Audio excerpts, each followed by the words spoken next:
Fala galera, eu sou o professor Tony Burgato, sou professor de física aqui do Estratégia e estou contigo para mais uma dica de física, tá bom? Para a nossa 31ª dica, e a nossa dica é vasos comunicantes, tá bom? Cai demais vasos comunicantes e ele está apoiado em um dos principais teoremas, que é o teorema de Stevin. Então, olha só, imagina aqui,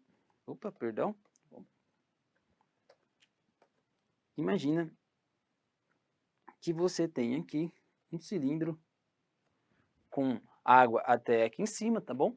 E você pega dois pontos, um ponto nesse nível aqui e um ponto nesse outro nível aqui embaixo, logo baixo ou para cá, fica à vontade, tá bom? Mas vamos pegar esse ponto A e esse ponto B aqui, tá ok? Que tem uma diferença H de altura. Então, a diferença de pressão entre A e B, o teorema de Stevin diz para a gente, então, que ΔP é a densidade do líquido, né? Rho GH vezes delta de altura, que no caso aqui é o nosso ΔHzinho aqui. Então, a gente sabe, o teorema de Stevin disse isso para a gente. A diferença de pressão, claro, a pressão de B é maior do que a pressão de A, tá bom? E a diferença de pressão entre B e A é justamente ρgH, tá ok? Se a gente está com um líquido e pegando pontos numa mesma horizontal, a gente diz que esses pontos são isóbaros, né? Porque o ΔH é nulo, tá bom? Isso é consequência direta ali da nosso teorema de Stevin. E onde que é muito importante, então, o teorema de Stevin? Nesses exemplos aqui, onde a gente tem vasos comunicantes. E a galera se perde demais na hora de trabalhar com vasos comunicantes. Por quê? Por causa disso. Olha só. Quando a gente tem dois vasos comunicantes assim, a gente sabe que está aberto aqui, então existe pressão atmosférica e existe pressão atmosférica aqui também. Teorema de Stevin lá, né? A variação de pressão é ρg ΔH.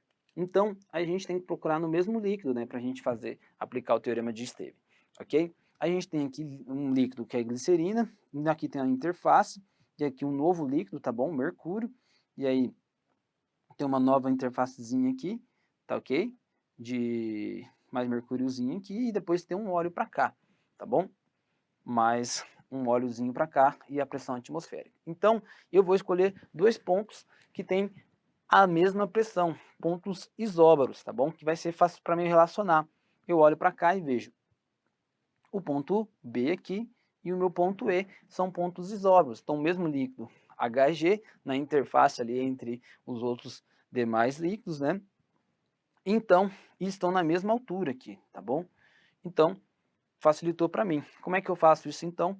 Eu coloco pressão de B tem que ser igual a pressão de E. Agora, eu vou olhar para cima de B. Tudo que tem para cima de B eu vou computar. Então, eu tenho de B até A ali, eu tenho glicerina, né? E depois a pressão atmosférica. Então, o que eu faço? Eu tenho que computar essa pressão devido a essa coluna aqui de glicerina. Então, eu tenho a densidade da glicerina vezes a gravidade vezes a altura, que no caso aqui é 10, tá bom? Ok? E depois eu tenho ainda a pressão atmosférica, nunca esqueça da pressão atmosférica, seu tubo está aberto, tá bom? E aqui agora eu tenho o quê?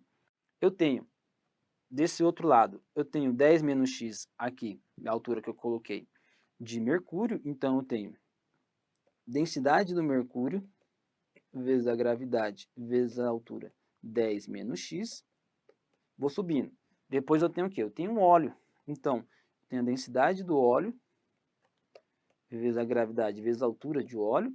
E que mais? Está aberto o tubo, então tenho pressão atmosférica também. Pronto. Eu apliquei o princípio, o teorema de Stevin aí para o meu vaso comunicante e eu sei relacionar as alturas com as densidades, que é o que a galera pede demais. Nunca esqueça da pressão atmosférica, porque é um erro muito comum.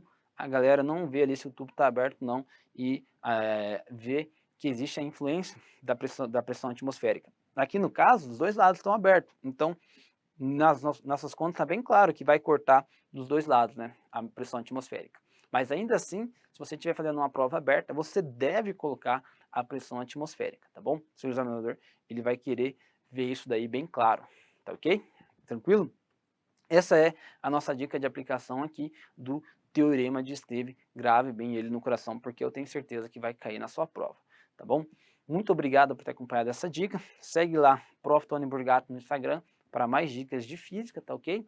E, pessoal, obrigado demais. Até a próxima dica. Valeu!